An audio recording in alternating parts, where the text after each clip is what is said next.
G'day again. Last video on hypothesis testing, and we're going to talk about type 1 and type 2 errors, and this is easy. Okay, type 1 and type 2 errors.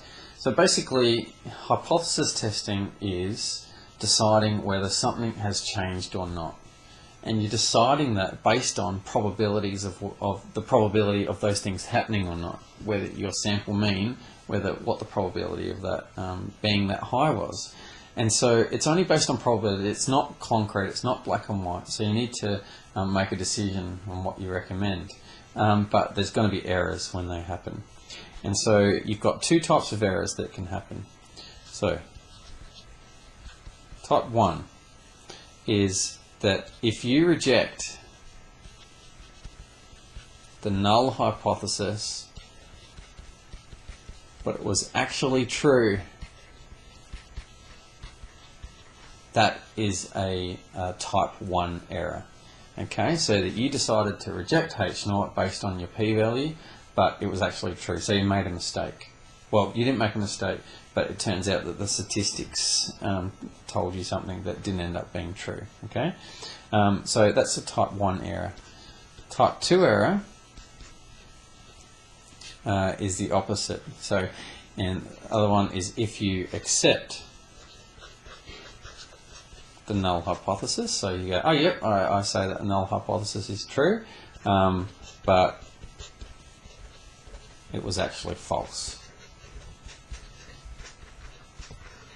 Okay, so there's my type 1 error and my type 2 error. So type 2 error, you've accepted H0, but it was actually false. So I'm just going to go through an example now and just to show you what this actually means, and that's basically it. So here's an example. We've got an iPhone with a battery life average of 6 hours with a standard deviation of 0.7, and Apple says that their new iPhone has a longer battery life. So let's just go through this process. So the null hypothesis says that mu is equal to 6, and the alternate hypothesis is that they reckon it lasts longer, so that's greater than 6. Null hypothesis, alternate hypothesis. So what would a type 1 error mean? Okay, so type 1 error means that you've rejected the null hypothesis, but it was wrong. Okay, so you said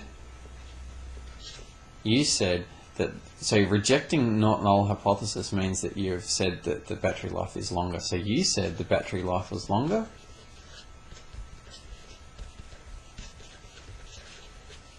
but it wasn't.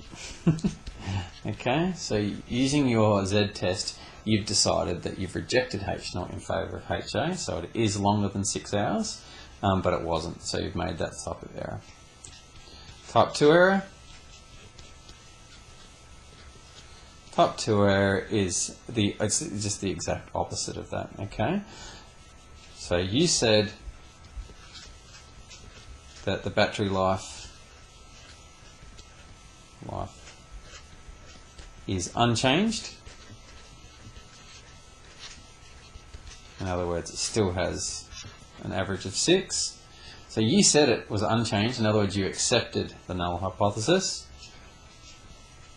but it had changed, increased. It had actually increased. And so they're just the two type of errors that you can make when dealing with hypothesis testing. And that's it. It's pretty simple.